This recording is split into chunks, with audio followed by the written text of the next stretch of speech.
what she states in her mission is that she wants to equip and empower the parents. And I think that she has accomplished her mission. And I am equipped and empowered. And I feel confident. And I think that's the biggest thing. You know, sometimes all we need is a sign that we are on the right path.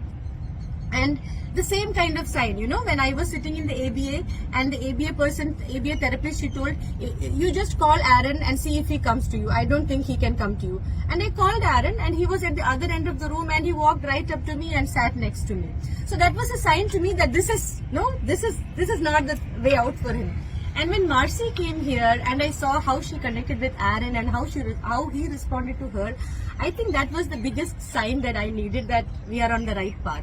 And now, because I have seen her in action and I have seen what it takes, and ultimately what I feel is it is that what keeps parents back is the lack of confidence and the stress that accompanies being the mother of or the parent or caregiver of a late talker. And when that is not there, and when you are confident that this is something that works, I think that's all there is to it. There's nothing more to it. And I feel, truly I understand the meaning of equipped and empowered.